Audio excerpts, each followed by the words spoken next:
Welcome back to the Iced Coffee Hour, and today we got two really special guests. The first one is Judge Vonda B. You may have seen her on TV. She's a judge who specializes in divorce cases and child support payments of all things. And second, we have my lovely girlfriend, Macy.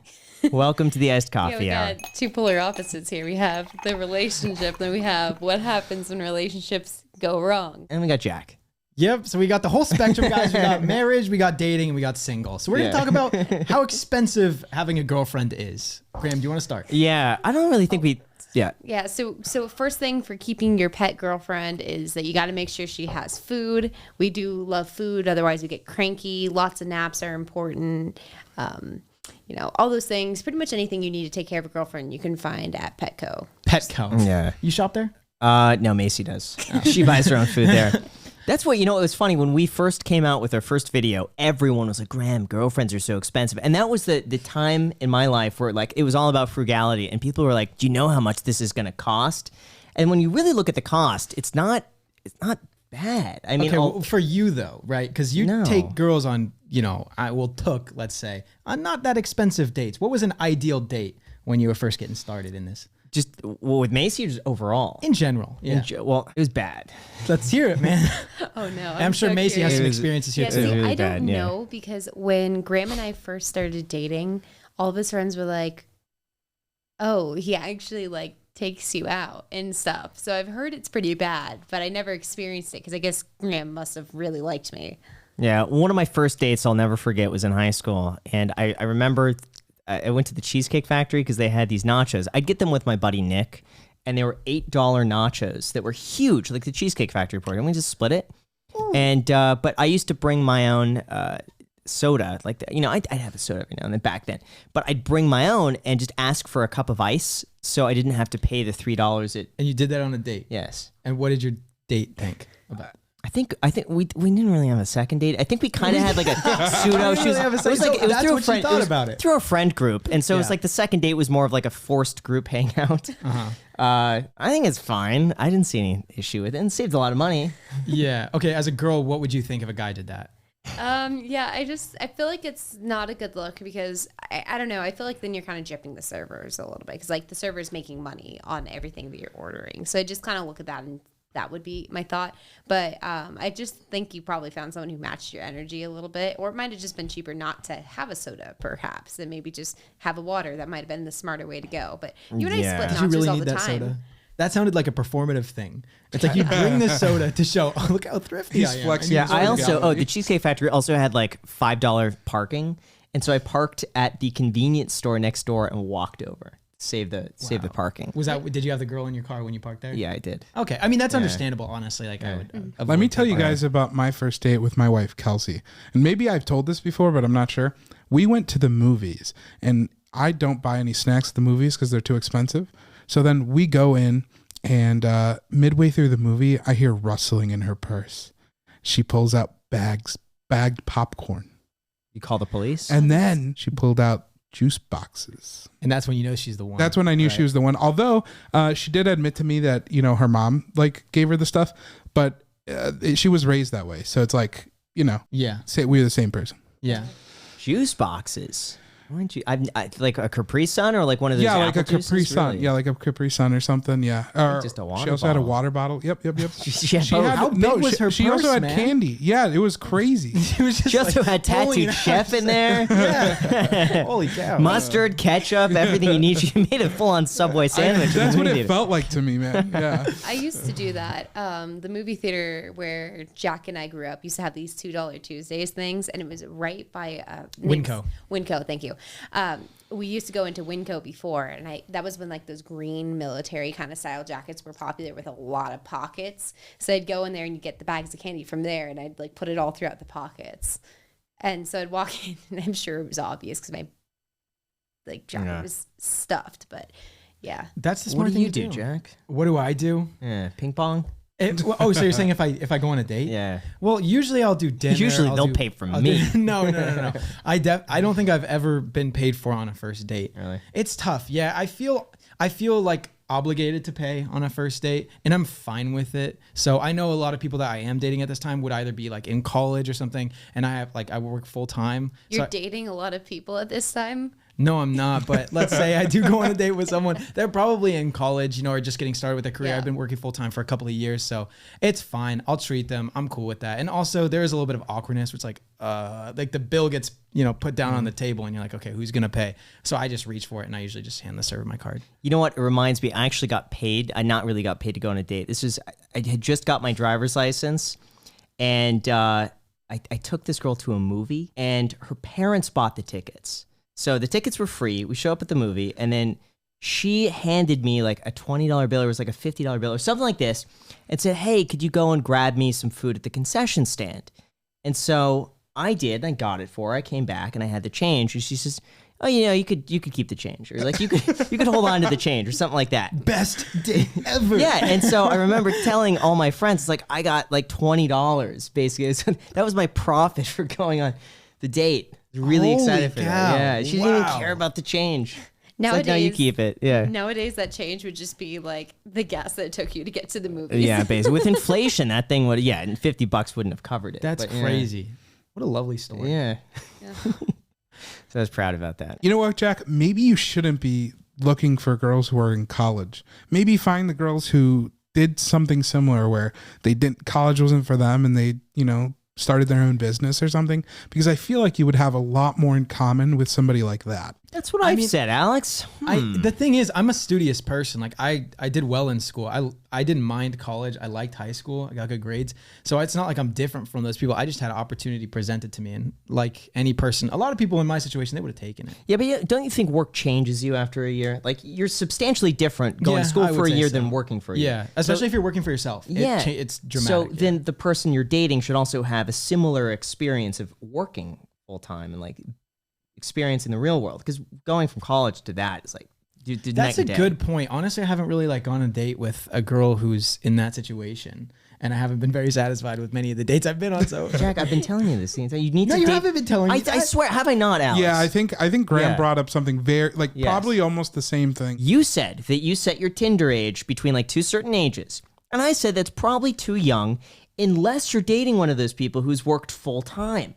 And they work and they don't go to school. It's too young because they probably lack life experience unless they've had work experience. I think you could be 18 or 19 with a solid year of work experience, creating your own business or whatever, and be completely different than the person who's 22 or even 23 who's partied through college and like hasn't had a single job in their life. The two are different. So that's what I said for you. I think you just need someone with work experience. Yeah. So I'm looking now for girls with work experience. And send your resumes over here. Yeah. So we'll see what happens. Yeah. Okay. I don't know. I do gotta say that like Graham and I feel like our relationship improved a lot once I started doing YouTube, and I started to understand it a little bit more when I had like a traditional job, because I was like younger in the workforce, right? When we started dating, I was almost 21 and I'd been working full time and yada, yada, yada. But when I started working for myself, it's like totally different than working a traditional job. And neither of you have really worked traditional jobs, and I've had both experiences. You're probably going to need someone who works for themselves a little bit, because somebody who works a traditional job will just go, well, the workday's done. Why can't you leave it alone? Or like, I have no problem separating work from life because they're not passionate about it like somebody who owns the business. So I feel like you need somebody who owns their own business. Yeah, conversely, when I was with Kelsey and we had a wedding business, or I had a wedding business, I would take her to work with me. And she'd help me. It was like she'd help me carry like all the heavy stuff. She wouldn't complain. I'd buy her a dinner, not pay her. Oh, I mean, but so, maybe somebody who's ambitious and willing to help. Yeah. Alex, how did you have her carry the heavy stuff? Yeah. She wanted to. Yeah.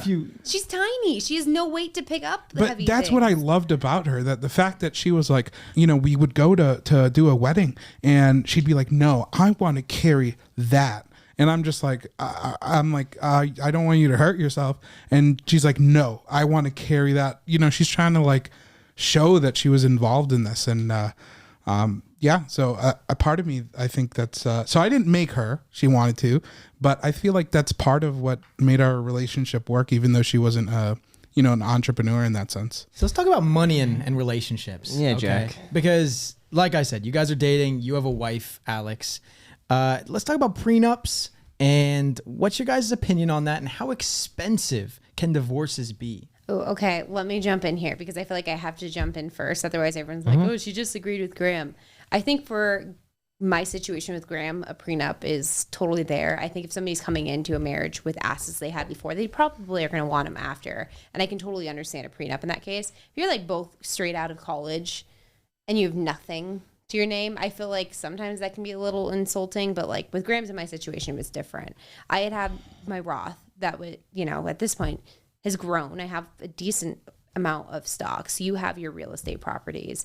It's nice to feel like those things are kind of protected, if that makes sense. And just kind of to go into it with a plan. But in other situations, like I can definitely see where somebody's like, that's insulting. I have a friend who both like right out of college, going to get married. And then they both had nothing to their name. I mean, like maybe $10,000 between the two of them. And he was like, I want a prenup. And I was like, yeah, that's insulting. Especially because all your money that you have at that point will go to just getting a prenup. I don't think so. I think it's good to have a plan regardless, even if you're both starting out with zero, because otherwise the default is you leave it up to the state. And we all know how the state generally tends to allocate resource. I mean, it's just, I don't trust it in the hands of a random courtroom, and depending on the state's jurisdictions for whatever, I think it's just better to have a plan ahead of time. Whatever that, even if you're both starting out with zero, you could still, because the whole aspect of a prenup is agreed upon between both parties. So you could always ask for something, and it's up to the two to agree on that together.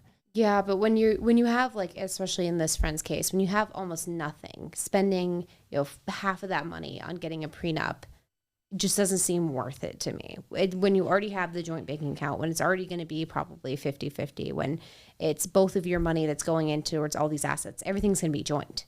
But that's point. A lot cheaper to spend, even let's just say $10,000 now, than potentially spending $100,000 getting divorced and fighting over who gets what. Because that would be cheaper still than the alternative. Even if you leave it up to the state and you say, all right, everything's 50-50, I guarantee there's going to be something where one party feels entitled or wants another bit that maybe the other person doesn't agree to. That's more expensive. I can see that. I mean, I will be the first to admit, like, my parents aren't divorced. I don't have very much experience with divorce. So in my mind, I just go, okay, the state would, 50-50 it. But when all the assets are 50-50 and when you're earning about the same and you don't really have very many assets, it should be 50-50 because everything would be joint. I mean, then that's that $10,000 when you go to buy that first home. That's also your money that's being put into that first home. So maybe I just don't know too much with divorces and whatever, but I definitely, like in cases like ours, I don't get where people are like, I feel like you don't trust me if you're asking for one. It just makes it easier when there's stuff we're both bringing in. Yeah. How did the girl in that relationship feel towards the prenup? Was she like discouraged by it? Oh, she said, no, I'm not doing that because everything at this point is 50-50 because he was wanting to have the first home just go to him that they were looking at purchasing. And she's like, well, dude, I'm making more than you. Most of this down payment is my money. Why would you get the house? Well, then that doesn't make sense. Yeah. I think the house should be split in terms of who, into the percentage of which person contributes. So if one person is coming up with half the down payment, then obviously they should be equally on title.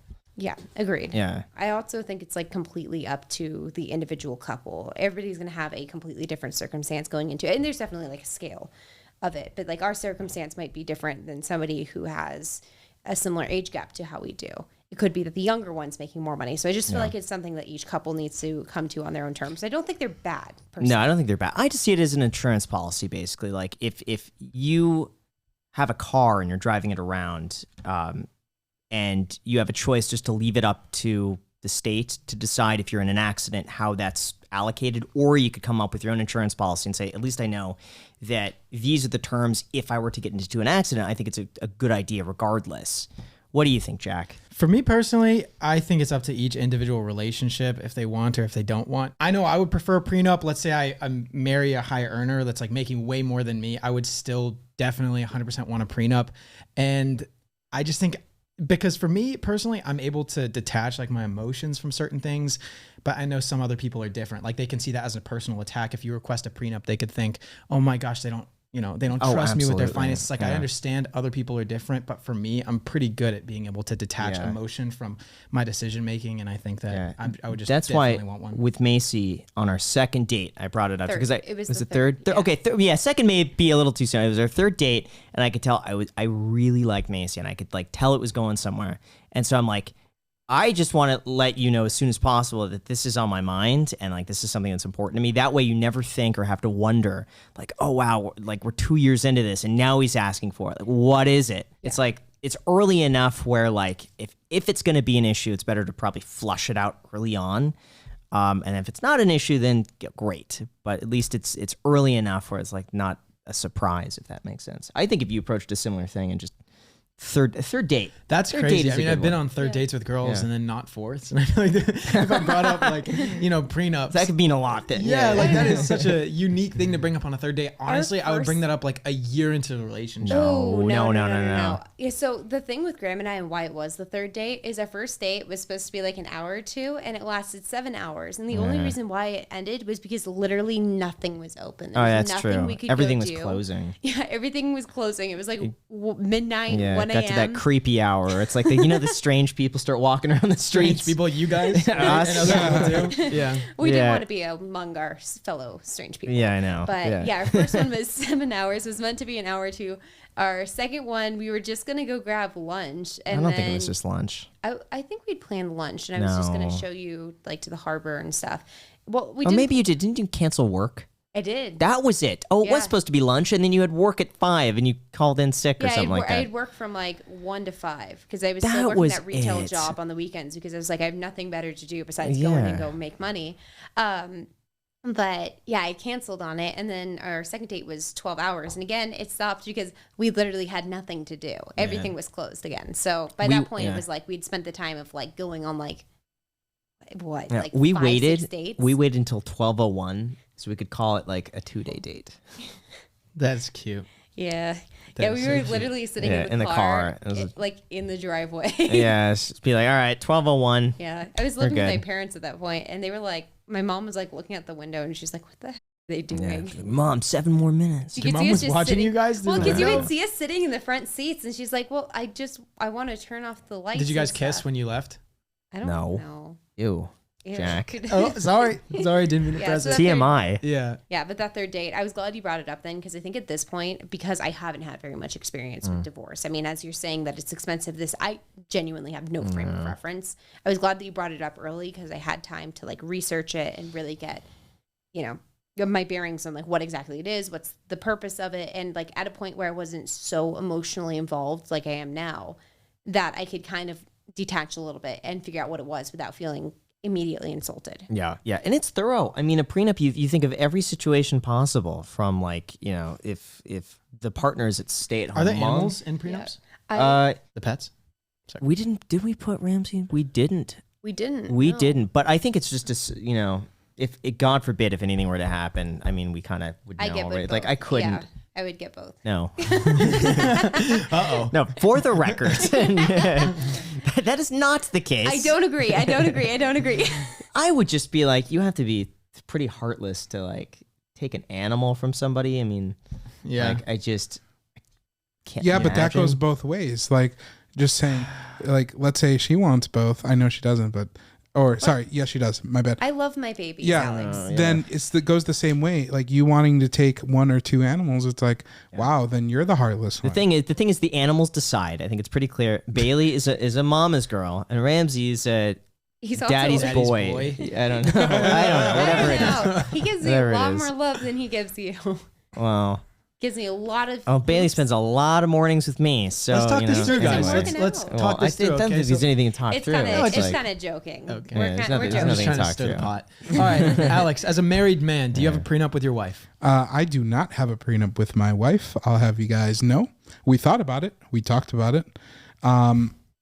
But we are considering doing a postnup. So, Is everything okay? yeah. What do you want to talk about, Alex? What's wrong? Air it out. man. No. Everything's okay. Yeah. Tell us. We're No. We, It's just us here. Only us. the prenup stuff, I definitely think it's up to the individual. In terms of like separating assets and stuff, Kelsey and I got together with relatively similar amounts of assets. And she helped me build the business, and she supports me in the business. So because of that, I didn't really care about getting a prenup done before I got married. But talking about like what Graham was saying, I definitely don't want to leave something up to the state to decide. So we want to do a postnup just to kind of put every situation out there and how we would want it to be split. But we are a little bit different in terms of you guys because we kind of keep separate finances, but we kind of look at stuff like, for example, if we buy a house, if we're both making the decision to take our personal assets and put it into a joint asset, we kind of think it's kind of split a little bit more evenly. Even if I were to have more income or Kelsey were to have more income, at that time we're making the decision though when we do that. But that's where we're at. I think that's good. Yeah. Yeah. My one condition, I think, for the prenup the whole time I've been doing, because I remember I asked you, I think it was on that third date. I'm like, are these done like after engagement? Are these typically done like before engagement? Or like, how does that whole thing work? And you're like, typically it's after someone gets engaged. My whole condition, and somebody, for whatever reason, this really fires people up, was that I wanted it done before getting engaged. Because I just thought that was kind of a little morbid to be like, so what are we going to do if you die, huh? Yeah. Like, where am I? It also puts a- whatever. And like, what's going to happen if we divorce? Also, like, I feel like, and not that I'm unstable about our relationship at all, but it's like an extra little thing that I can be like, okay, we got through the prenup process together. We're going to be fine, you know? It's also weird to get engaged to someone and then have that as like a condition of the engagement. It's like, here's a promise, but before we do that, here's this. Versus like you get everything else done and then it's just, I don't know. I feel like it's probably better to get it out of the way. It's untraditional to do that, but I agree with that. It is. It's kind of weird, but I'm like, I would rather like at this point, now it's just like, okay, then we get engaged, then we plan a wedding, and like you just get to plan the wedding. You don't have to deal with the lawyers, you don't have to deal with whatever. You just are planning a wedding, having fun. But then it's also the fear of testing. like if that doesn't happen, what's going to happen to the wedding? And like, oh, if I don't agree to this, everyone's counting on us now, and then you have the situations of like, oh crap, are you agreeing to this because you just want to get married and not cancel on everybody, or is this like a real thing? So I think it's probably better to get it done sooner. What's the total cost of a prenup? How much does it cost? Could be anywhere from like $1,000 to probably $20,000-$30,000. It depends on the situation. So they could vary. I bet you could get most for probably $1,000 to $3,000. How much did your prenup cost? $10,000. Or no, all in it was under $15,000 total. You guys couldn't have just like pinky promised or something? Pinky promise. We could just do like over text message. Would have been cheaper. Yeah, see, that's what was my thing earlier too with my friend, that they only had about $10,000. I'm like, that's literally probably going to be like, I know ours is a little bit more complex because they obviously don't have anything. You have a lot of things, but it's like that's all your money, and then you're starting It doesn't off. have to be. It could be. They could probably find someone for $1,500 to $2,000. That if not cheaper. Probably. I just don't think that a prenup is necessarily like something that shows that you can't trust the other person in a relationship. It's not, for me, it's not an emotional thing. It's just a smart, logical thing to do. And I just see it as just another step in the journey. I think some people see it that way. Some people see it as you don't trust me. For me, it's like a contract. Just like we would have a contract for what we do. Mm-hmm. A marriage is very much a financial agreement as well, and it makes sense you would have a contract. But other people would see that as, well, because then you tie in emotions with a contract. It's not just like a business decision. It's also an emotional connection that you have with somebody. And throwing in a contract on an emotional connection is difficult. It is, yeah, because Graham It's the same thing as a marriage contract. Graham says a lot. He's like, yeah. He's like, well, marriage is a contract. I'm like, no, it's not. It's a commitment you make to each other. So it's interesting because people have definitely very different looks. And I do know like the majority of females do look at marriages and like wedding, and then you're making these commitments in front of everybody and see a marriage more that way. But then I know more of these finance guys like you are like, a marriage is a contract. And then when we explain to each other, because we've had this conversation of like, okay, what is a marriage to you? And that's something I guess if you are dating someone like Graham, but the thing is, very analytical. Like, you got to figure out with them before your definitions are the same. Macy says it's commitment, but to me, it's like I'm not going to be any more committed. I'm committed. It's either I'm 100% or I'm a 0. And so it's like, well, for me, marriage wouldn't be. It's if anything, it's not trusting. like the marriage, because like a marriage license, because if it's like, oh, you get these extra perks if we're married or because we're married, like I just think it's just like you just do it because you do. And that's what a relationship is. And that's like, I don't know. That's why I think. So that's where we kind of had a conversation similar to you and Macy. So Kelsey and I, for those of you that don't know, we got married late last year before the end of the year, but we haven't had our wedding. And so people, when I tell people I'm going to have a wedding, they're like, wait, aren't you married? I'm like, well, yeah, technically. And so what we kind of talked about, or at least I can't speak for my wife. She's not here. So let me speak for myself. The marriage part of it that we had late last year, that's the contractual part that basically tells the government body that we're married, and whoop-de-doo, now I get tax benefits and all this other cool stuff. The part that means more to me is having a wedding, and then we didn't do vows last when I call it eloped, I guess you could say. So when we get married this year, when we have the wedding, that's when we'll do our vows. And I, like Macy said, that's kind of where we're making a commitment in front of like family and friends and stuff. But I get it, Graham. It's not that like I'm any more committed than I am now.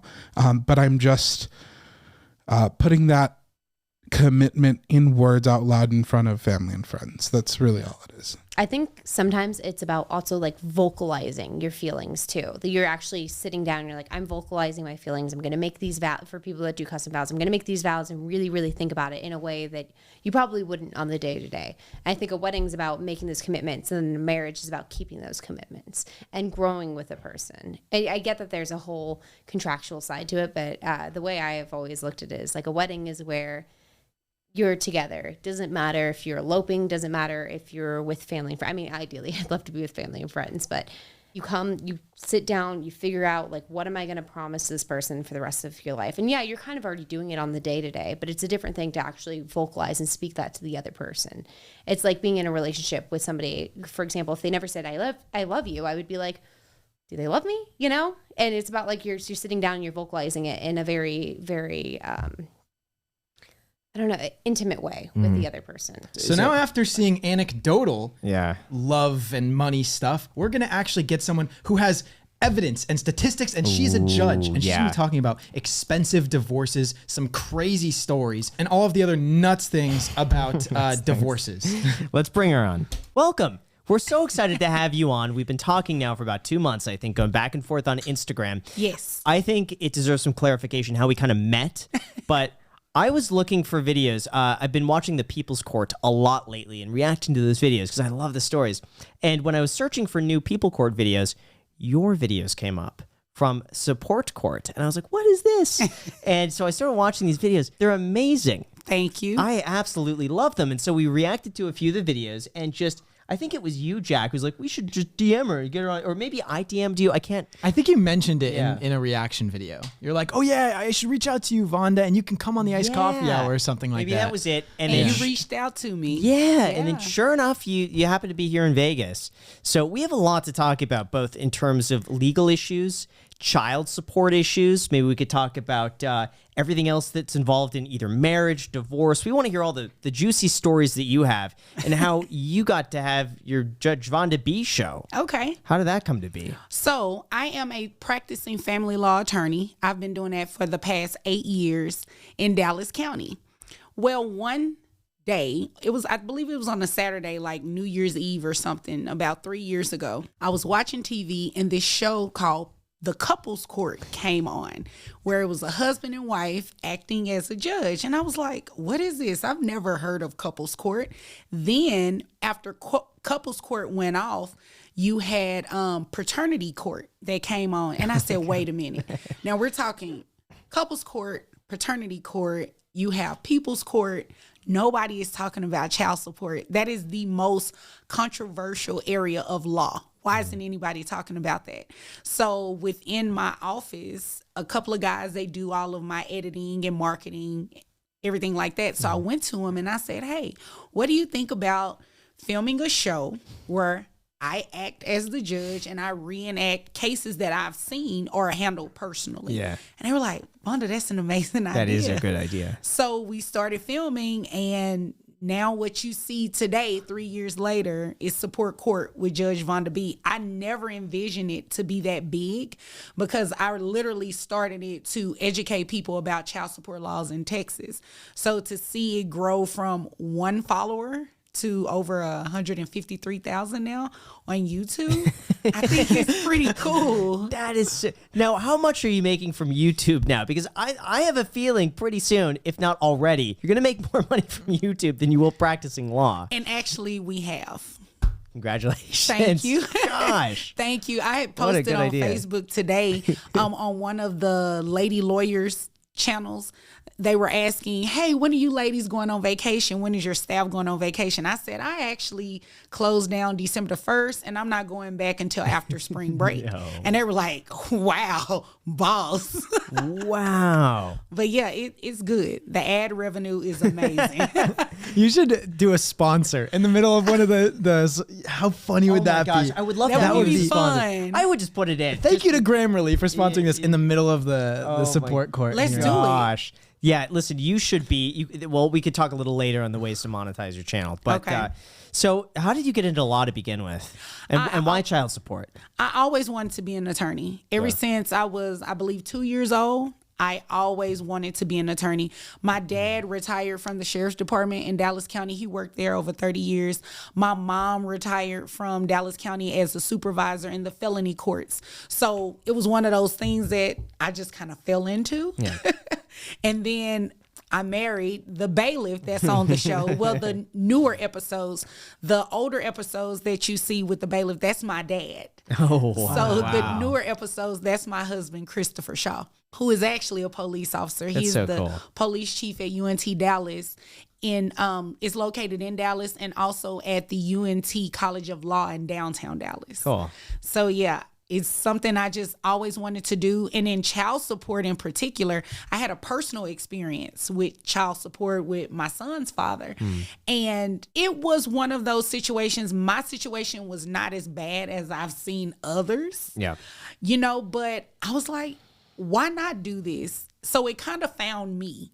You know, I had the patience for it. You definitely have to have patience. The personality, of course, because you have to have a lot of compassion when people are coming and talking to you about child support issues and the mom is not paying child support or the dad is not paying child support. There are a lot of hurt feelings that lie underneath that. Yeah. So once I can kind of counsel through that, then we can move forward with the progression of the case. What was your first case you ever took? I'm sure everyone remembers the first case. Yeah. What was that? The first case I had, it was dad trying to get custody of the child. Mom, I believe, was an exotic dancer. And she was posting all over Instagram, you know, about her client. She was posting her body and there was marijuana that were in the pictures. So dad is like, yeah, I don't think this is safe for the child. Interesting enough, I go to court, and in this particular county in Dallas, it's located in Tarrant County. So Tarrant County is like the Fort Worth, the Arlington area. They are zero tolerance on drug usage of any kind, including marijuana. The judge looked at me right in my face and said, Miss Bailey, it's only marijuana. And I said, Judge, it's only still illegal. And he just blew it off. And so my client is confused because normally people get their kids removed for drug usage. In that particular county, they will put you on supervised visits for marijuana usage. Wow. Okay. It never happened, and I don't like to play that whole gender role thing, but you do see some differences in court. I think had the roles been reversed, dad would have been on supervised visits. But I think because it was mom and this is what she did for a living, what she enjoyed, if I remember correctly, those were her words. Yeah. She actually enjoyed doing it. You know, the judge didn't take her kid away from her and put her with dad, which I thought was pretty sad. Yeah. Do you ever have a client where you disagree with their request, or how difficult is it to represent a client who you're just, let's say you're against, or you just, how often does that come up, or did it come up? All the time. Yeah. I do not always agree with my clients. About 80 to 90% of my clients are men. So when they first come in, you know, they're like, I don't want to deal with my child's mom. You're tough. You're female. You know how you all know how to handle each other, right? So it's a matter of educating first, right? Because remember, I said a lot of them come from a hurt place, whether it was infidelity, even if it wasn't infidelity, just the mere fact of being placed on child support kind of rubs people the wrong way. So once I kind of get through that, I can work through their case a lot easier. But I have had some very, very difficult clients, some that wanted me to help them commit fraud. What's fraud? I mean, how would you describe it? And you know, where you, let's say hypothetically in a divorce case, right? In Texas, Texas is a community property state. So everything is 50-50. Anything accumulated during the marriage, well, since the date of marriage is considered community property. Well, anything before that is separate property. Right. So trying to get me to actively pursue property that you know existed before the marriage. I see. Wow. Like that is total fraud, especially when it's documented. Right. That of course. is separate property. And I just refuse to do that kind of stuff. But you definitely get asked. I'm pretty sure a lot of attorneys, you know, are placed in situations where your clients want you to do something that you're absolutely opposed to. Yeah. Do you ever just choose to not represent a client because you disagree with what they're asking for? Absolutely. Especially when it comes to things that are just morally that I don't necessarily agree with. Yeah. Like anything dealing with discrimination, I'm not going to represent that person. Any form of discrimination, whether it's, you know, race, gender, sexual orientation, religion, because believe it or not, you get a lot of those situations in that initial consultation. Yeah. You get a feel. It's like an interview. I'm interviewing my potential client. They're interviewing me. And I just know right off the bat, if it's anything dealing with discrimination, I'm 9 times out of 10 not going to touch it. Right. How much do you get paid per case? And do you get paid based on how much money you could get for your clients? Like if I came to you and said, hey, I want, you know, 20 grand a month. Do you get paid at like a commission, like a real estate agent would get paid like a commission on a deal? I wish it worked like that. Like every month you get like a small sliver of it. Imagine that. Well, we do, in a sense. You can get paid by the month, right? Because you have an initial retainer that your clients have to pay you when they come in. So for me, the initial retainer, if you want to retain me for a contested matter, depending on the contested nature, it starts at about $10,000 or $15,000. Okay. And that's just the initial. Wow. And then you have to replenish that every time it gets to a certain amount. So some people do pay on a monthly basis, some pay bi-weekly. It just depends on the contested nature of the case. Wow. And a lot of times the contested nature comes from the client itself. It's really not the other person. It's them wanting to contact you all throughout the day. It's 3 a.m. You get this random thought. And it's like, hey, I want to message my lawyer at 3 a.m. Yeah. You know, I mean, I may not respond until the next day, but depending on what it is you want me to do the next day, it would require time spent on the case. Yeah, I have to say, Jack, I don't know if I told you this, but, oh yeah, no, you know about this. About a year ago, so I've never had a lawyer, ever, for anything. And I was negotiating a contract, and it was I didn't know how to navigate it because it had to do with it was for a startup investment. And so I hired a lawyer to review it all, and he was so helpful. And he explained everything to me. And then at that point, I was like, well, you know what? And then he drafted up our contract between Jack and I. And it was like, wow, that's really easy. And then all of a sudden, I've had him review every single thing. And that line kind of gets blurred between now. It's like, because we talk so often, it's like now he's kind of like a buddy, and I could send him texts and like, what do you think of this? And just all hours. Exactly like you said. Now he's getting billed for this, but or I'm getting billed for it. But yeah, I could definitely see that, especially with something as sensitive as like child support. Oh yeah, definitely. Definitely. And it's at our discretion what we choose to bill for. Yeah. Your attorney may not bill you for everything. I think I see that bill. It's basically turned into a monthly thing now because he's just yeah.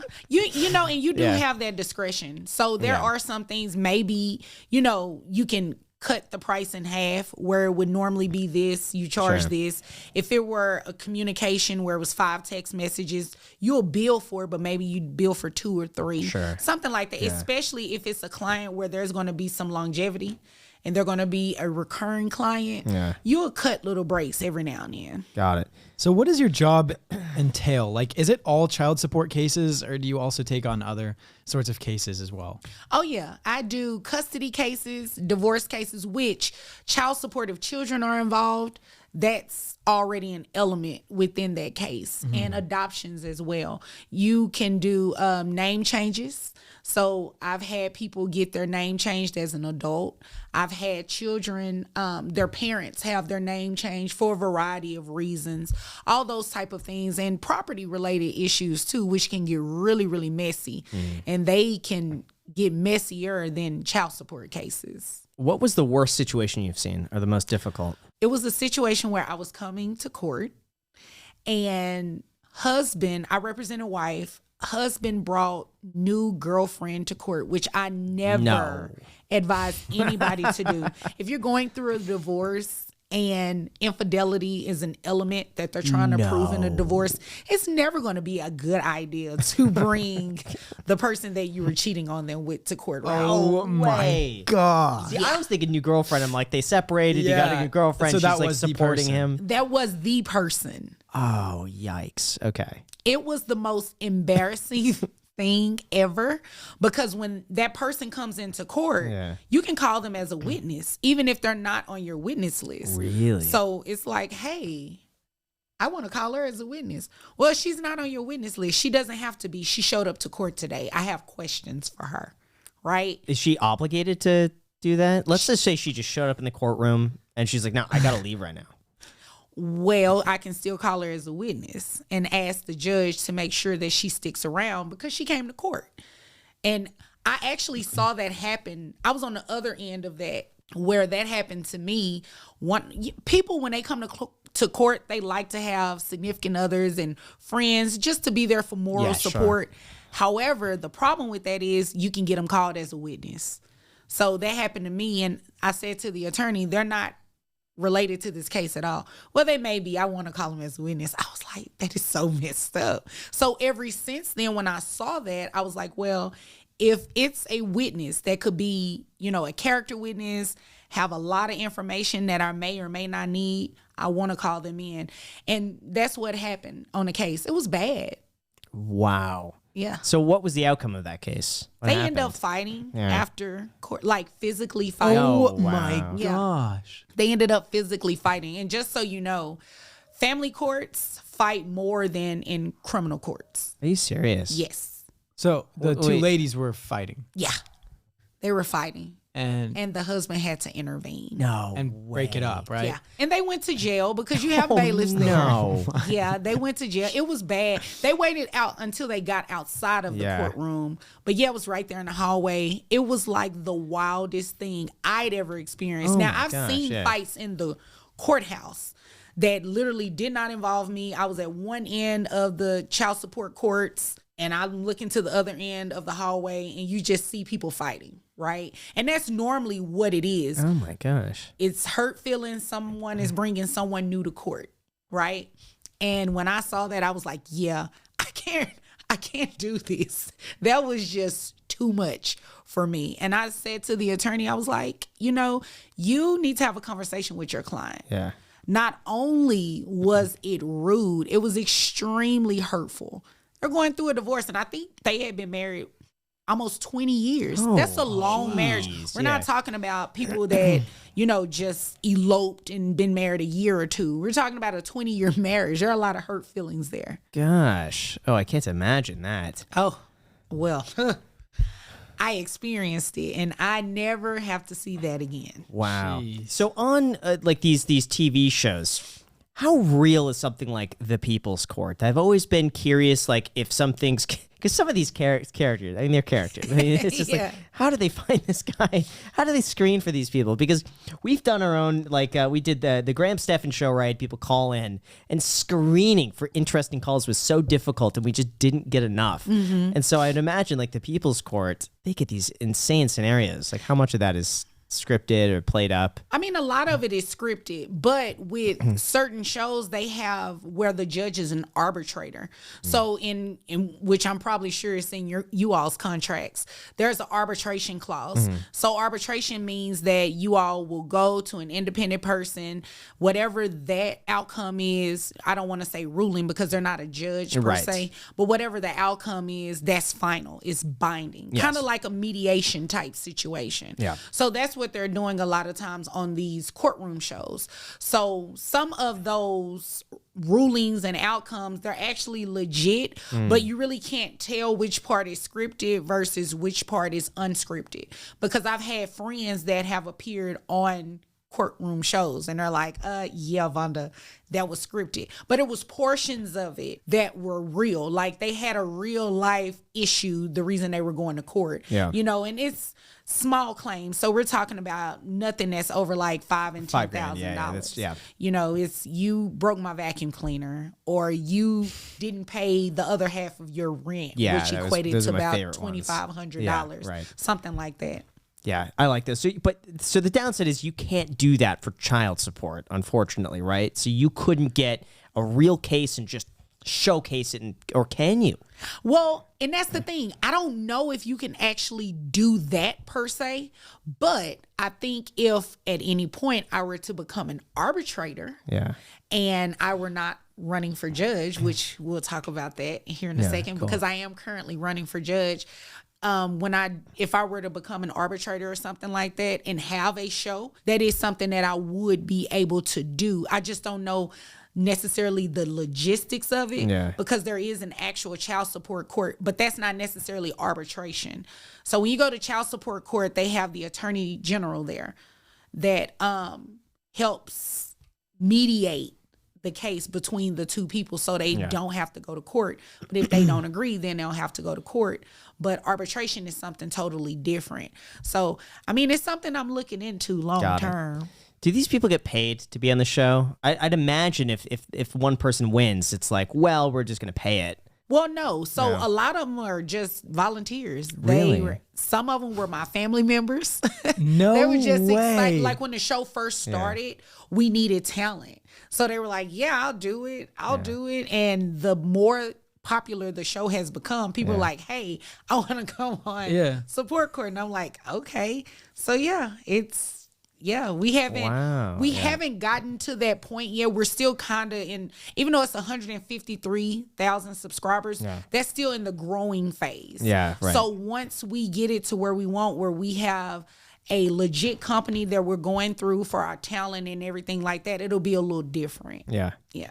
I feel like logistically that would have been extremely challenging to start up because you needed an entire, I mean, you have to have an audience, you have to have so many people there, and you also have to have a courtroom. Do you have to like rent out the courtroom? I do. And then what about like the cameras and everything? Is it already a pre-prepared courtroom for filming stuff in there? Or is that just like an actual courtroom where you bring your cameras in? Great question. So a friend of mine, he is a personal injury attorney. So he does the trucking accidents and car wrecks and stuff like that. So they do a lot of jury trials. They'll bring in people to do a mock trial. So they'll present their case to these 12 people to see what the potential outcome would be. So he built out he has a law office in that building. So they built out that courtroom specifically to bring in the mock trial jurors and such. So the courtroom is already built out. That's the courtroom that you all see. The filming crew, that's my crew, it's their OM media group. They actually come in, set up all the cameras and everything like that. And the talent are the people that, the audience members, they're actually the talent. I wanted to make it be as realistic as possible to a child support court in Texas. All the litigants, when you have court on that day, everyone sits in the gallery together until their case is called. So you literally hear all the cases before yours. Seems intimidating. Yeah. I mean, it could be because you're sitting there, you're listening to the judge give rulings. Your situation may be similar to the one that's before you. Yeah. So it's like, man, I'm doing that. The judge did this to that person, right? So everyone sits in the gallery because I know I was getting feedback. They're like, everyone is sitting in the courtroom together. I'm like, that's how it is in a Texas child support courtroom. Yeah, my I've been to court once, and it was for a tenant who was growing weed in the garage and then stopped paying his rent. Oh, and wow. it was so scary because I remember. And I had someone helping me, so I was representing myself. Mm-hmm. Well, no, this guy was helping me out, but I had to go like up on the stage by myself. I was so scared. And you hear, I remember hearing all the cases. He's like Graham Stephan versus, and then the name of the other person. I was just terrified. Oh, yeah. And you walk up there, and I'm like, everyone else looking at me. Yeah. But thankfully, I didn't do almost any of the talking. The tenant did all the talking pretty much, and just dug himself in a hole because he didn't come with any information at all. That happens So, yeah. all the time. Yeah. Very common. So I've been to court once as well. I like Jaywalking blew to- yeah. through a stop sign according to the cop. So like I went up to the stop sign. Yeah, okay. It was like 11 p.m. at night, and it was a 4-way stop in a residential area. And I think I did a California stop. So yeah, I kind of rolled through it a little bit, got pulled over, and decided to take it to court. So I could. Oh gosh, I make plead a fool of yourself. No. I would plead guilty. Oh, get the traffic. And then school? you can get traffic school, so you do don't get that. the points on your record. Also, can like lower the price of your yeah. thing. So like I went in with like a $250 ticket and it went down to like $220. So I saved like $30. And I also didn't get the points on my record. But I remember I filmed this because I was so frustrated for like going through the stop sign because let's be honest, not a lot of people come to a complete stop at Right. stop signs where you feel the car like, stop. Yeah, Drake calls it a rollie. Exactly. It's a rollie, not a stop. Yeah. Exactly. Oh, yeah, exactly. So I figured no one does that. And there was a stop sign leaving the courthouse. And I looked for the cop that came and pulled me over, and I found him in the parking lot. And I watched him drive out of the courthouse, and he did not stop. Yeah, I filmed it. Did. And I went back to that courtroom, and I went up to the person standing at the door. I'm like, I just caught the cop committing the exact same crime that I committed and why I'm here today. What can we do? How can we make this right? And he's all, yeah, you're going to have to go to like the police department and then like file all these reports and everything. It's Should've like, and done what that, do I Jack. get out of that? Yeah. Like, Right. what do I get out of that? No, but I filmed it. It's it's posted to some random YouTube channel I have. Someone has to find it. Yes, they have to. We have to make it go viral. What would the title be of that? It's like cop pulls me over for running a stop sign, then runs a stop sign. Are you It's serious? something like that, yeah. And it's Yeah, it's like we a need to- 20-second clip. Yeah, we need Yeah. to change that title, make it something shorter. Yeah, well, Cop this was breaking the law, something yeah, like that. yeah. Oh my god. Cop making Yeah. a rollie. It was frustrating, yeah.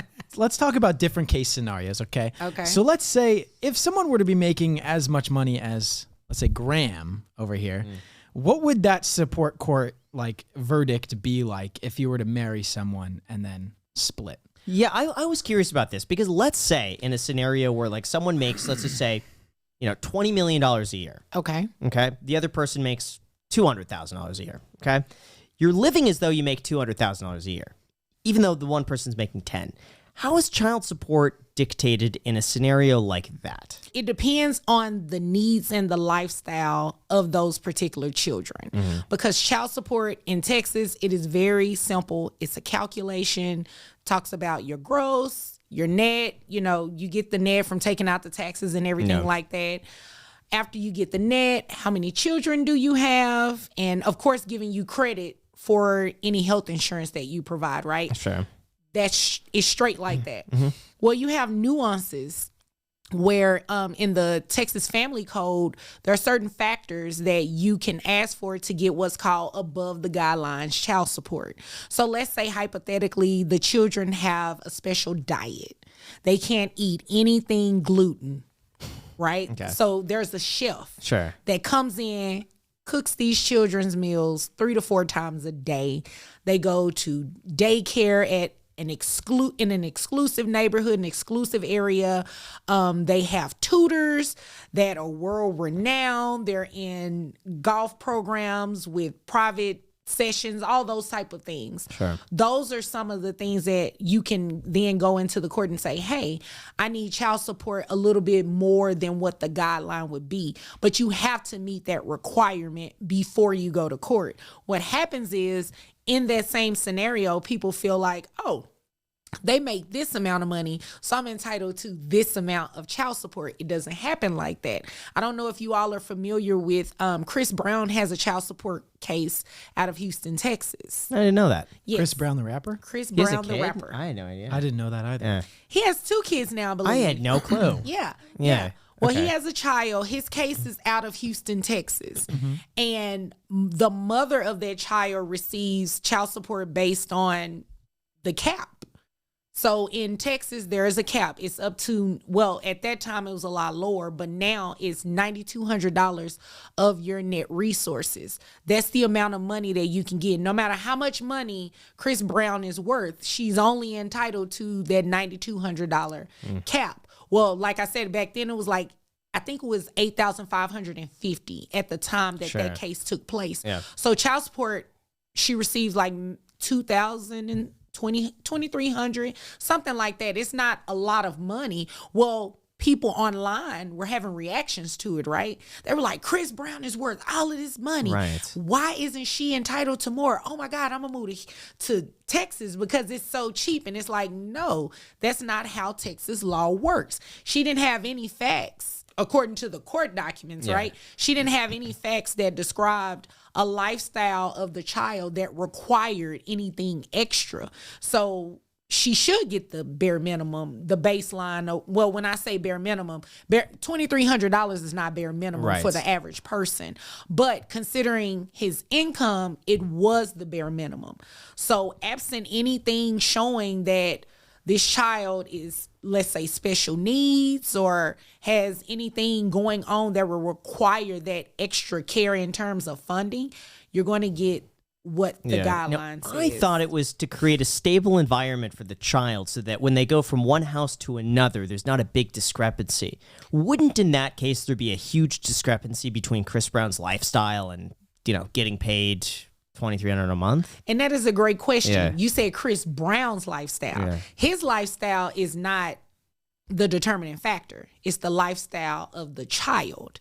So in Texas, it's the hallmark is what's in the best interest of the child. Right. It never has anything, or it shouldn't have anything to do with the parents individually, because then we would step in muddy waters, right? Then you'll be talking about, oh, well, you're worth this. That means your child is entitled to this. And that's a scary way to look at things, because even if you're not someone who's Chris Brown, let's say you're a CEO who lives in Texas, you make $500,000. Then if you base that off of, lifestyle of that person that makes $500,000, they would exceed what necessarily the child should receive based on what the law says. It's on the needs of the child. It always starts there. Now, is that every state or is that just Texas? Does every state have a maximum, or every state has their own? I don't necessarily know if every state has their own maximum, but every state does have a certain cap in guideline that they use in order to determine what someone is going to pay for child support. Child support in Texas closely resembles that of California. California is also a community property state like Texas. Now, the amounts are different. So for one child in Texas, it's 20% of your net resources. In California, I believe it's 40. 40%? 40%. That's a lot. It is a lot, which is why a lot of people come to Texas and have kids. But 40% up to a cap? Or is it just 40% of net resource? No, 40% up to a cap. 40% up to that cap. Got it. Okay. Yeah. I have a question. So what if they're making millions and millions of dollars, but it just so happens that they set like a 15-year plan to grow their business and they spend everything on business growth, and then they're only making like $100,000 a year? Like, can they go after those funds and say, no, you're using them to grow your business? Or how does that work? That is a great question. So in a situation like that, you'll need a little bit more of research, right? So I've seen cases where attorneys have hired what's called a forensic accountant, someone to actually come in and do the tracing and come and testify to where the money is actually going and what someone is actually making, because you can separate the business from your personal. So even though your business may be making millions, you may truly only be making $100,000, which is typically what people want to be placed on child support for, right? So it requires a little bit, in a situation like that, it requires a little bit more research to actually find that. What I found, people that have situations like that where their business is making a lot of money and they're trying to say they only make 100,000. Yeah. They never separate the business from the personal. What do I mean by that? They don't have a, what do you call it, like a checking system that's writing them a check every 2 weeks or every so often. They're literally transferring money from their business account to their personal account. And when you do that, me as an attorney, I can look at that and do an average on a monthly basis, like how much you're transferring to yourself, and say, hey, you're saying 100,000, but according to these transfers, and it links back to your personal account, it's coming up to $300,000. So in a situation like that, well, you don't ever want to do that because that's just not good for business, right? Right. But then on top of that, you want to make sure that you're separating the two so you don't muddy the waters. Got it. Yeah, they call that commingling. Very much So basically, you're saying that in order to prove 100,000, they need to actually pull 100,000 from the business to the personal. Everything else stays in the business. Correct. Got and it. the best way to do that is to not pay yourself personally like that. Get a checking system to where you're getting a, what do you call it, a W-2? Getting a W-2, making sure it's on your tax return, all your documents look good. And the forensic accountant, that's the best person to do that tracing for you. If you have a regular CPA or someone like that who can do it, that would be great too, but it's going to require someone else independent of yourself to come in and say that. Yeah, there was a very wealthy real estate developer in Los Angeles. He was married, I think, for only like 2 years, and his ex wanted, I think it was $75,000 a month from him to maintain her lifestyle. And I was like, "What? That made no sense to me." But she was fighting it, and this guy was basically, he was a very prominent figure, and he was trying to suppress all the news about this because the more he said no, the more she's like, "Well, I'm gonna blow this up in this thing, and now you're gonna see it on this publication. It's gonna be everywhere." Bully him into doing it. Right. And I don't know the outcome of that, but yeah, I have to look that one up. The one I looked up recently, I cannot think his name. It just went viral on social media. People were upset about him paying so much money. I can't remember how much he has to give her for life. And everybody was upset about it. And I said, well, did any of you bother to read the article? He agreed to it. And we were on Facebook and they were like, why in the world would he agree to that? And I said, you have to think the media is only giving you so much of what actually happens in these people's lives, right? So if he knows he's worth this amount, because I looked it up, I think he was worth like $4.3 billion. it must have been billion. It was billion. It was $4.3 billion. I cannot remember his name right now. Yeah. But he agreed to pay so much money. I said, think about it. He's worth all of this. There are probably assets that he was able to maintain in order to give her that money, right? Yeah. So whatever it is that he has probably working behind the scenes or on the side, it's the drop in the bucket to just give her what she's asking for. So it just really depends on the circumstances. Wait, so in that case, he was paying her a lot of money?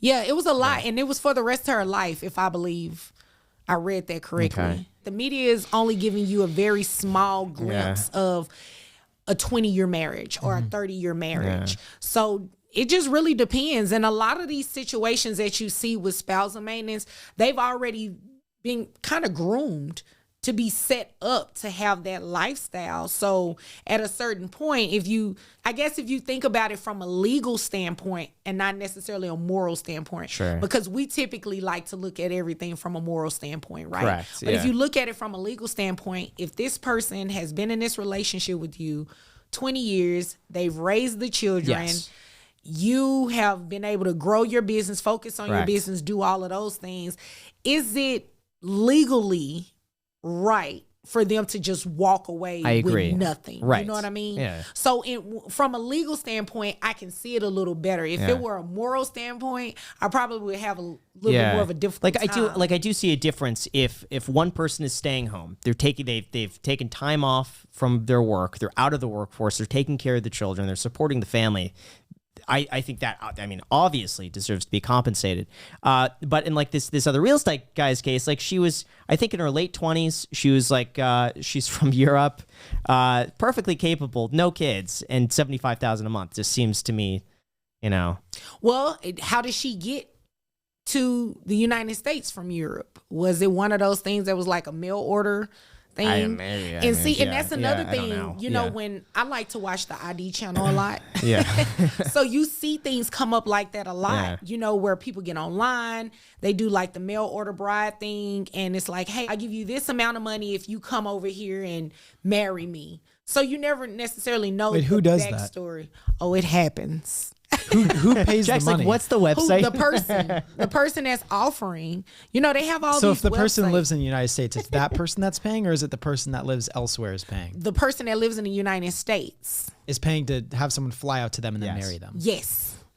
And it happens in a lot of European countries. I mean, I've seen it happen a lot, right? Got it. If you Okay. watch the Investigation Discovery, I love that channel, by the way, ID, it happens quite frequently. I mean, at the end of it, somebody ends up dead. I mean, that's the whole purpose behind the channel, Investigation Discovery. Either the person that came over ends up dead, or the person that brought them over ends up dead. I don't want anyone to But yeah, it happens a lot more than what people know. And they are literally paying, you know, for them to come over here, because a lot of the time they want the citizenship, right? Yes. So it's an even exchange. I want the citizenship. The only way I can get it is if I marry someone who's in the States. And you have to think the living conditions in a lot of places outside the U.S. They're different. They would do anything to come to the United States and have the opportunities here. Right. So a lot of people, and a lot of well, I don't want to say it's probably mostly men, but you know, they're just, you know, they want to bring someone over and they want the affection and the love, and well, hopefully love, maybe not, but it's very, I mean, it's transactional. Yeah. You know? Sure, yeah. Right? Yeah, so I am newlywed, and I'm listening. Congratulations. Thank you. And I'm listening to these giant words like spousal support, and I'm over here like my heart's like, what? So I'm trying to figure this out, Vonda. What advice? You know, I understand if somebody deserves spousal support after, you know, like Graham said, taking time off of their work to support their children, you know, be a homemaker. But what, you know, there are like prenups in place to protect certain assets. But what can somebody like me do who is trying to set up for a successful future? What can I do to protect myself from overstated claims maybe of something like this? And I don't make a bunch of money, but let's just say I do. How can I protect myself and find something that's fair, or just from a system being abused? That is a great question. The first thing I would encourage people to do is to not start something you can't necessarily finish. The lavish gifts and the big allowances, and not necessarily saying that everybody does that, right? But you can't really start off like that, because if you start off like that and that's the expectation and you keep doing it, you've now set a trend. And when you go to court, hopefully you never go to court, right? But if you were to go to court, that's going to be the testimony. He or she started doing this 6 years ago and they never stopped doing it, right? So you've kind of told the judge, like, this is the status quo, so it needs to be maintained. So don't put yourself in a position where you're starting something that you may not necessarily want to finish at a later time. That's the biggest thing that I see happening in these types of cases involving spousal maintenance. So we talked about child support. Child support is within the name of itself. Support of the child, financial support of the child. Spousal maintenance is essentially the same thing. It's financial support for the spouse for a certain amount of time. It can be something as temporary as 6 months. It can be something as long as a lifetime, just depends on the circumstances. A lot of spousal maintenance cases too, just like child support cases that involve where a person may have to pay child support indefinitely for the child's life. Like if it's a child that requires a lot of medical assistance as an adult, you know, something like that. So it's the same thing with the spouse. If a spouse is terminal and they require a 24-hour nursing staff or something like that, or they're in hospice, and the spouse has always taken care of those bills and met those medical needs, then in situations like that, the court can order that spouse to continue making those payments. So essentially, spousal maintenance is similar to child support. The main difference is that you're paying it to your spouse or soon to be ex-spouse versus giving it to the other parent for the support of the child. Something that I would recommend people doing, you mentioned prenup. A prenup protects assets that existed before the marriage. So you do a prenup before the marriage actually takes place. You can also do a postnup. And prenups is short for prenuptial agreement. Postnuptial agreement means after the divorce. So anything that has been accumulated or may be accumulated during the marriage, you can write it out in your postnuptial agreement that it maintains a characteristic of separate property. I've seen that happen too. Like people got married, they had a house, wife wanted to keep it, they did a postnup, and it was clear that the house was going to go to wife at the time that a divorce would occur. Yeah. Now, my understanding, though, a prenup also dictates the terms of the marriage itself. So you could dictate in a prenup, this is to this income is supposed to be separate property. This is going to be divided like this. Alimony could be this. It does, as long as a prenup does not violate public policy or is illegal or anything like that, it's going to be upheld in court. A prenuptial agreement cannot address the issue of child support at all. It can't address, what will happen with custody or anything with children. But anything absent a violation of public policy or, like I said, illegal, then it's going to be upheld because it's essentially a mutual agreement between both parties. Yeah. So what if there's like a relationship between two people and one person makes a lot of money, let's just say like $500,000 a year. The other person makes, like $60,000, $70,000, $80,000 a year. And then the person that's making $60,000, $70,000, $80,000 isn't aware that the other person's making $500,000 and they live at a low standard of or not a low standard of living, but like an average income. And then they get married and then they get divorced, but the person making all this money never discloses to the other person that he's making this amount of money and continues to live at that level. Jack, come on. What are you trying to do, man? Obvious question you could ever. What? It is a great question though, because why is it an obvious question? How does the other person that you're marrying not know how much money you make? Oh, you would be surprised. That's why. You would be surprised, Graham. You would be surprised. Oh. He actually asked a very legitimate Well, question. thank you very much. You're supposed to agree with me. How do they not know? Really? How do you not know? You will be Really? surprised. You'd be surprised, Graham. But they get married and they have no idea how much the other person makes? That happens a lot. What? Yep, And all the you time. end up not. I mean, it's the same thing. Like when people are divorcing, it's like all the skeletons come out during a divorce. gosh. You find out about children that you didn't know existed that were either created before your relationship started or created during your relationship. I mean, I've seen that happen. Same thing with assets, hiding assets, putting things in other people's name. Although you are the one who is the custodian of it, it's in someone else's name, it's offshore. That kind of stuff happens. So it is very, very possible that a spouse could be marrying someone and not necessarily know all of the money that is attached to them or the debt, because a lot of people, they live off charge cards. I've seen that happen too in divorces, living off charge cards, living this very lavish lifestyle. And then next thing you know, you get these notices in the mail that are like 3 and 4 months. Like, hey, the bank is getting ready to seize your house. Wow. And you're like, wait a minute. I thought that my spouse was taking care of all of that. And turns out they have a mountain of debt. There is no income. So it can happen both ways. Oh. I kept telling Jack, I'm like, there's no way you're getting married without the other person knowing how much you make. But that's assuming everybody is honest. I mean, because everybody's not. I guess so. So what happens in Jack's scenario? In this case? In terms of a divorce, like with spousal maintenance? Yeah, like you live at some lower standard of living that when you could, achieve with the joint income.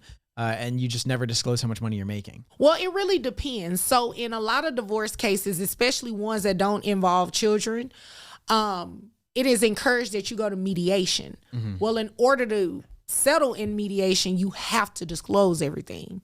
And in a lot of divorce cases, everything that's not disclosed ends up getting revealed some type of way, especially if the attorneys do what's called discovery. Discovery is just a fancy word to say, hey, give me all this information. So Texas law has changed, so you have to give this information up front now.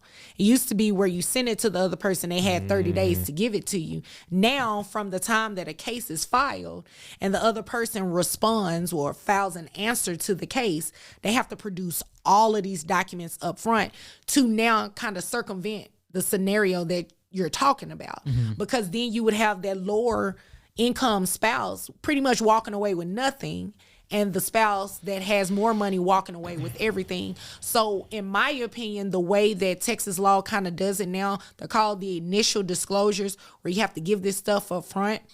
I think it kind of helps with making sure that doesn't happen as often. I don't want to say it doesn't happen anymore, but it doesn't happen as often as it used to. Got it. The best solution to that, Jack, I just came up with this. I could just pay you less. Why are you saying this is directed towards me? I'm just saying. So my question was purely hypothetical. So that Graham. way, it wasn't. It didn't have to do with I know, anyone. but just in case, I think we should probably, take it down a little. You bit. don't pay me anything. Just in case. I don't pay you anything. No, you don't. Well, maybe okay. We could keep it that way. Sure. Graham, can I said get a it. pay cut too while we're at? Yes, Alex. You can make less too. That is hilarious. Communication is key in any relationship, and I see that falling by the wayside. In a lot of cases, they end up in divorce. They just don't communicate with each other. You have to communicate. You have to be open and honest about finances. I cannot stress that enough. Being open and honest about finances, good, bad, and ugly. You have to disclose all of it, whether you want to or not. Yeah, so something that we've talked about is we potentially want to adopt or have a child. And the one thing that Kelsey and I, as of now, and obviously it might change, is we want it to be 50-50 in regards to parenting. Right. Okay. And it may not go that way depending on our schedule or, whatever life may bring our way. And we'll discuss it at the time. But I mean, assuming that we go 50-50 on taking care of the child here, is there anything that we can do? Because you said you can't include children on a prenup. You can, so that doesn't mean that we can sign some sort of document that says if we split, we're just going even, like there's no money exchange. I can't do that. Is that's illegal or? Well, I wouldn't necessarily say it's illegal. It just violates public policy in terms of putting it into an actual agreement. If you all are going to adopt, though, you can do, what is that called? I saw it happen in another state. It didn't necessarily happen in Texas. They had an actual agreement between the two of them that outlined what the parenting roles were going to be, not upon the time of a divorce, at the time that they were married. Gosh, people should do that when they have a kid to begin with. Well, I mean, wait, I don't understand. A parenting agreement. So it's kind of like, but in Texas, you usually see a parenting agreement after someone is placed on child support. This situation was different. They adopted a child and outlined before any divorce or child support or anything like that what the parental roles were going to be for each parent. And I believe this case, I want to say Arkansas, but I could be wrong. But it was a same-sex couple. It was two females, and they outlined what each person's roles would be when it comes to parenting with the child. Eventually, they did go through a divorce, and it got really messy because then it ended up not having anything to do with the parenting roles. It was the parent that carried the child trying to say that the other parent was not the parent. Oh. So they were able to, the courts were able to use that parenting agreement between them to show that, okay, this is the parent. Because if you didn't think it was the parent, you wouldn't have agreed to that. Right. But yeah, putting something, it doesn't necessarily have to be in writing, right? If you're talking about adopting a child with your spouse. But I think it is important for parents to outline what the parental roles are. You should not just let one parent take 100% role on everything. That's, feeding the child, clothing the child, taking the child to school, picking them up from school, scheduling their doctor's appointments, dental appointments. One parent shouldn't do that solely, because that's when you start getting into trouble. And you mentioned you want to co-parent or do a 50-50 split. Everything you do during your marriage has to be 50-50. And that number, I really don't like the term 50-50 because nothing really is 50-50 in general, right? Someone at some point is always going to do more than the other one. But as long as in terms of parenting, you guys are sharing responsibilities. As long as you do that, you should be fine. But you're not getting a divorce. You're not getting a divorce, so you don't have to worry about that. Well, thanks. And so the other thing that you were mentioning too about not establishing a trend, right, when it comes to certain gifts and stuff, to avoid maybe abuse of the, what is it? Spousal maintenance. Yeah, yes. spousal maintenance. So you're saying this year what I could do to avoid that is maybe not give any Christmas gifts. No, that's not what I'm saying. I knew that's where you're going on. You can give Christmas gifts. Just keep it under $10. You just have to, there's a difference between, showering your spouse with gifts every now and then, anniversary, birthdays, versus, some of the things I've seen where they have an allowance of $10,000 a month. Oh, jeez. Right? That's their allowance. Yeah. And that doesn't include the cost of health insurance, car note, car insurance. It doesn't include any of these things because I've seen that happen. And when you maintain that lifestyle like that for some of these 10, 15-year marriages, how can you then get to court and say, Judge, I can't afford to keep maintaining this? Well, what have you been doing for the past 10 or 15 years? Yeah. So that's where you kind of get into trouble with that. Interesting. So what you're saying is just, as long as you're being fair, as long as, you're not trying to max out credit cards, live above your means, it should, hopefully the court should find a good solution for you guys to have a fair split should that happen. Oh, yeah. And ultimately, you want, when it doesn't involve kids, you want it to be equitable. You used that word, Graham, earlier. You definitely want it to be equitable. You want the other person to be able to live. You want the other person to be able to provide for their children if children are involved. If no children are involved, you want them to be able to maintain some of the same things that they were doing. So it wouldn't necessarily be equitable if they aren't able to do that anymore. Or for the flip side, that other person, it wouldn't necessarily be equitable to them if you've maintained doing something for so long that they've become accustomed to. That's a part of their lifestyle to then snatch the rug from under their feet. I don't think that's equitable either. So yeah, just be fair. Yeah. What about this? What are some red flags that you've seen in relationships to watch out for? A lot. First off, if the person has another child, Jack. If the person has another child, if they are talking bad about their child's parent, that's always going to be a red flag. Always. And it never fails. I have cases where, they were dating, they thought they liked each other, and that stuff was going on. And then next thing you know, they're in child support court because they have a kid. And it's like, okay, history told you, right? Yeah. That you were going to be in this position because they used to say these type of things about the other parent to you. So that's a huge red flag to pay attention to. Another red flag to pay attention to is a parent that does not take care of their kids at all. Yeah. You definitely have to pay attention to that. Don't take care of their kids at all, or do it when it's convenient for them, or they're not providing any financial support whatsoever, or not really in the child's life. Those are some things, that will definitely, if you're not careful, will end you up in child support court. I mean, there are plenty others, but those are the ones that pop immediately into my mind when you're thinking about child support. Wow. I agree. I think the ability to split amicably with someone is it tells you a lot about their character. For example, let's say I'm on a date with this girl and she starts negative talking her ex. Immediate red flag. It is for many reasons. Oh, gosh, for many reasons. Yeah.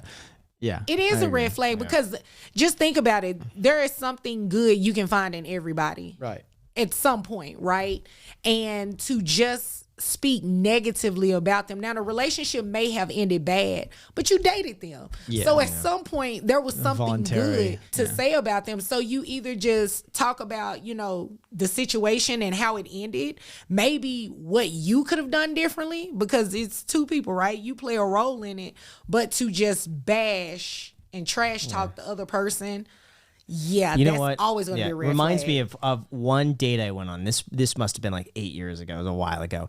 But I went on this date, and I forget how we even met. But went on the date. The entire date was her talking about her ex. Yeah. The entire date. And then it was revealed towards the end of the date. I've never in my life walked out and just like... Wait, this is the one you walked out on? Yeah. You told me about this. Yeah. Did I tell you? Yeah, I but think you anyway. said it on the podcast. Did I?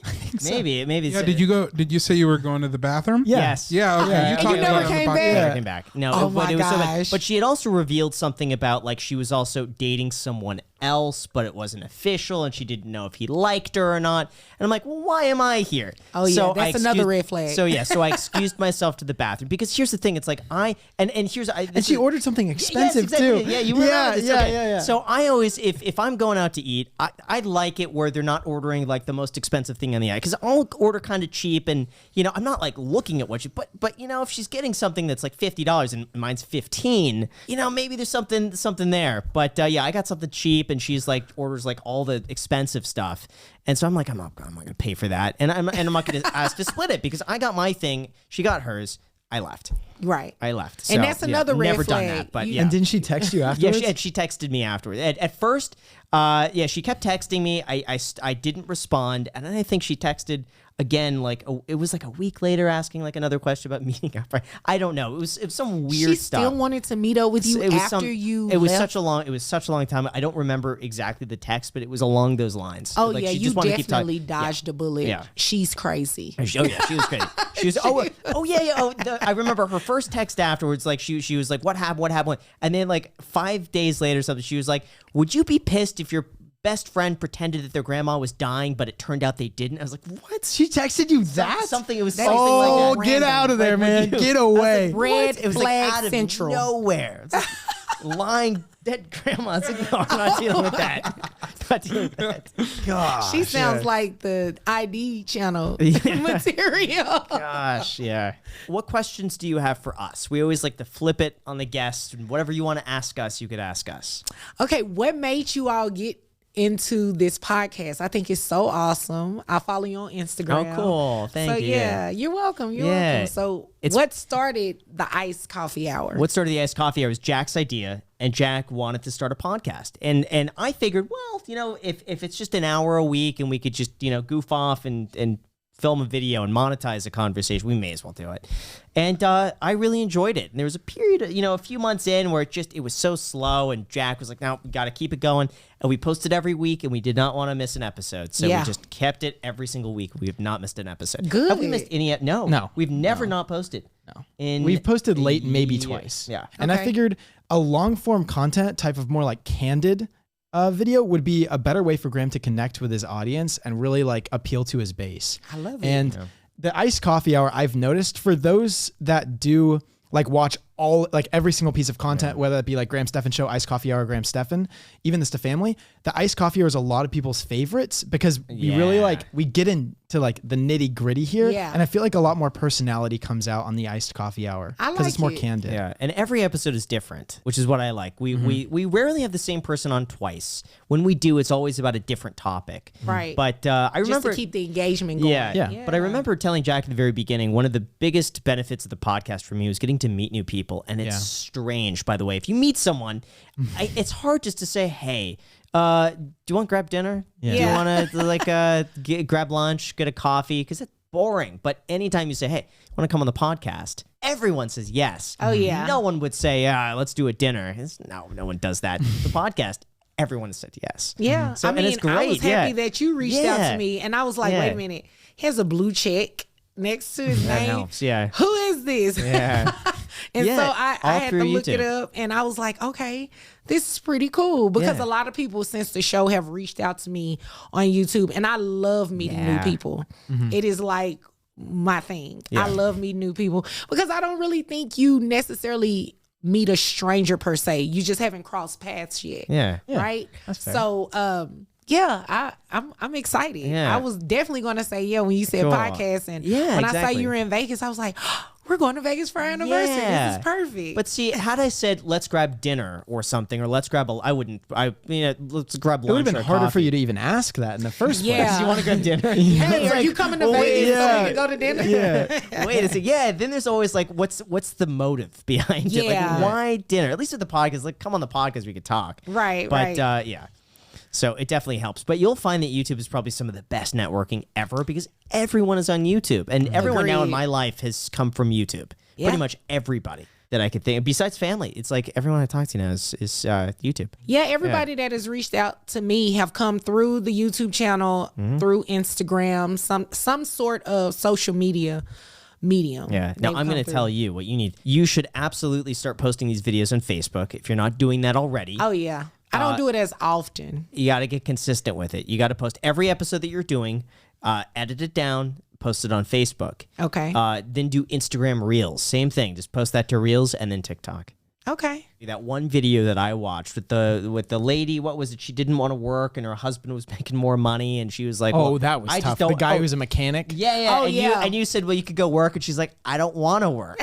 Yeah. That would go viral. That video, if you took that down, the best 60 seconds of that video, and you posted that on TikTok, that's 1 million views. I sure will. Yeah. I sure will. And like I said, I'm running for judge, so that will. So what does that mean exactly? Running for okay. judge? We haven't heard this. Yeah. So I've been practicing law for the past 8 years. Now I'm running for family court judge.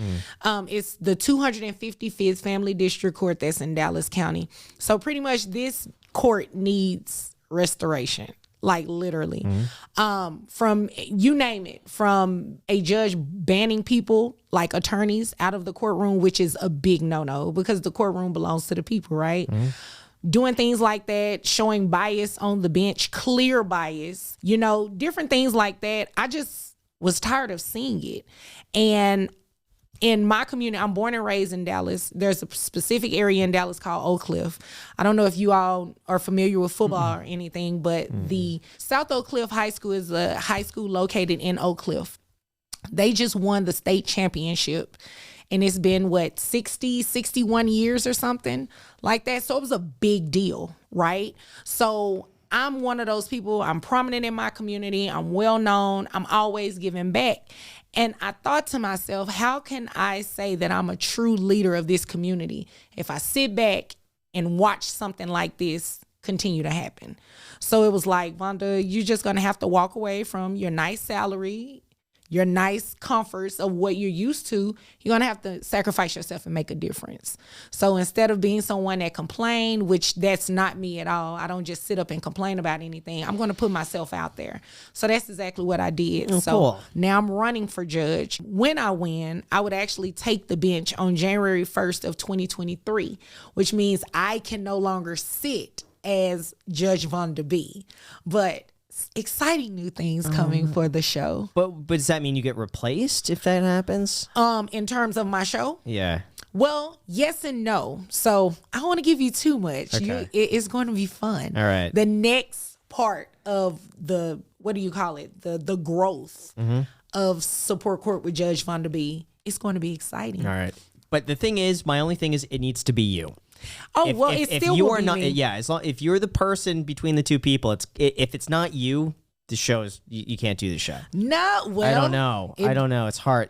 Well. Like you can't replace a Judge Judy. Like when she goes, she goes. It's like she's made the show. I feel like you've made the show. Thank you. I Yeah. appreciate that. Depending on who the person it is you get Yeah. and where you actually spin it, it can be very successful. Okay. And that's Right. where we're headed with that. Okay. So that's why I say I can't tell you too much because Yeah. it's going to be awesome. Trust me. I will still have some role with the show. Okay. Because as a judge, I can still consult, right? Okay, like how sure. we're sitting here on the podcast. Yeah. So I can still do the reactions and the educational segment after the fact. Okay. But who will actually be in that role will right. be a little bit more exciting. All right. See, I liked your approach because I felt you were really fair and nice. Oh, yeah. And like you weren't demeaning to the people, but you were Oh, no. you said the same things that I was thinking. Yeah. So that's what I liked about it. Yeah. And it's going Yeah. to be like that, the direction that the show will go once I win. Okay. I think you'll like it Cool. still.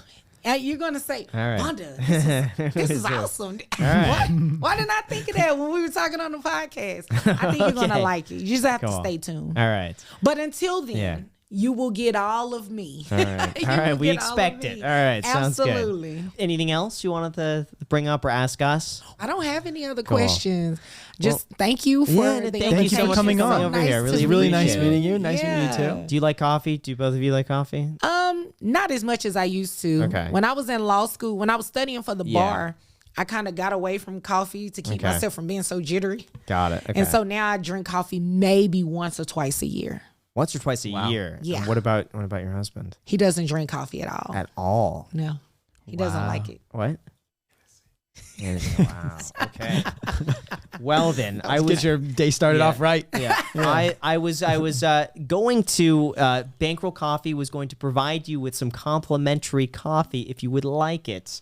So the offer's there, or you could gift it to somebody else. Please gift So, it. all right. I would love for a coffee drinker to All drink right. it. Okay. I could give it to you, and you could decide who's worthy of it. That's a good idea. about that? My Okay. mom and my sister Yes, both please. love coffee. Okay. Well, Well, thank you so much for coming on. It was really nice Absolutely. meeting you. Thank you Nice guys to for meet watching. you. Pop And- a sub, pop a like. yes, subscribe. You want to tell them to subscribe because like 50% Definitely. of people don't subscribe. Definitely like, subscribe, and share the video. Okay. And tell them to get their free stock down below in the description. That's worth all the way up to $1,000 when they use the code Graham and sign up for Public. Say that. What he just No, said. just say it. Say it. Just Well, thank you freestyle so it. Just much. Freestyle it. Drop in the comments. Yeah, that's it. That's it. That's it. Sure. Okay, close enough. Thanks, guys. I'll see Thank you. Thanks. Oh, that was so fun.